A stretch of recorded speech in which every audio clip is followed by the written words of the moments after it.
Hey YouTube, what is going on, guys? We have a part 2 video for you today as part of an install that we were doing a couple weeks ago where we were doing the new crash bar and then we were also trying to fix the rear brake. If you guys want to check that video out, it's gonna be right here. But we didn't quite get to the rear brake in that one, and I will show you why. As anyone that has ridden these bikes is aware, it's kind of a problem. The rear brake it's garbage, really, is the only way that I can put it. So we're gonna hop straight into the install. I'm gonna show you guys what we're doing to fix it, and then hopefully it ends up riding a whole lot better, and we're gonna take you through a little bit of a review, and I'll let you know what we think. So let's hop right in. Let's go.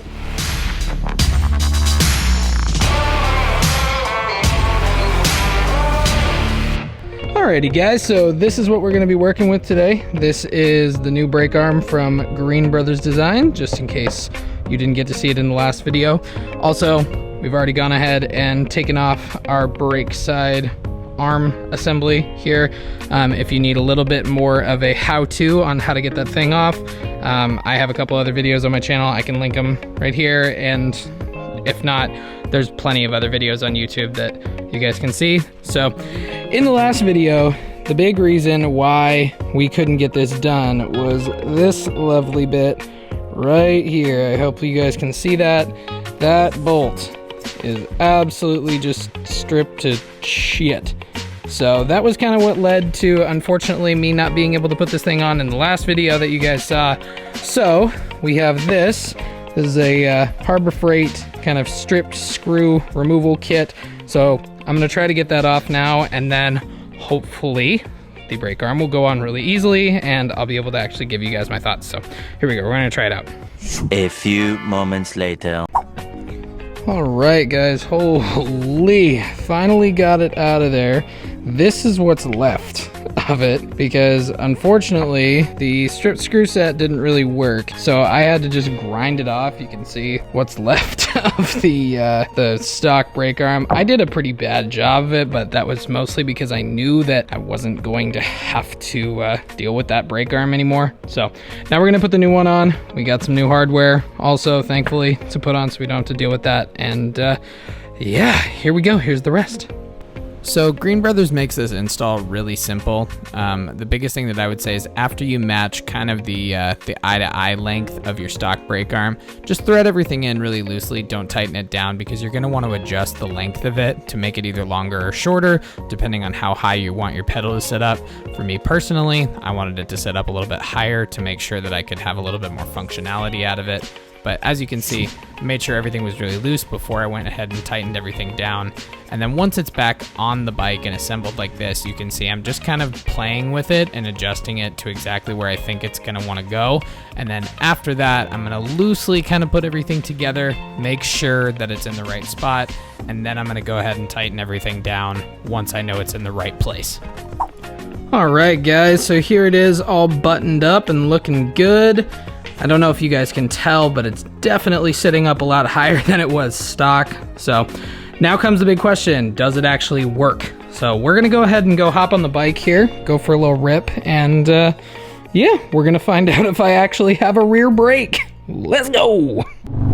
Alrighty guys, it got a little cloudy, a little chilly while we were getting ready here, but as you can see, we are on the bike, loving life, and yeah, no, we got the new brake in position.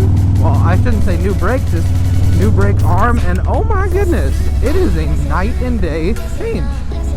Obviously, we didn't actually do anything to change the brake mechanisms or anything like that, or to, you know, improve any of the lines or any of the pads or anything. All it really does is it puts the brake in a position where, for those of you guys that know this bike and you've actually ridden it before, you know that to activate the rear brake, you really kind of have to stand on it, and it's because it sits so low. It sits like way down, almost below the peg, so you kind of like, I kind of feel like I have to reach for it before this, but now it's right here, it's accessible, and the thing is when I step on it, I don't have to press so far, which I think maybe it's a little bit of a placebo effect, I don't know, but it definitely feels like more usable now. It feels like I actually have some rear braking there. I don't know if you guys can see me actually using it, but I am, so that's great to start with. The biggest difference really obviously is how high it's sitting up, you know.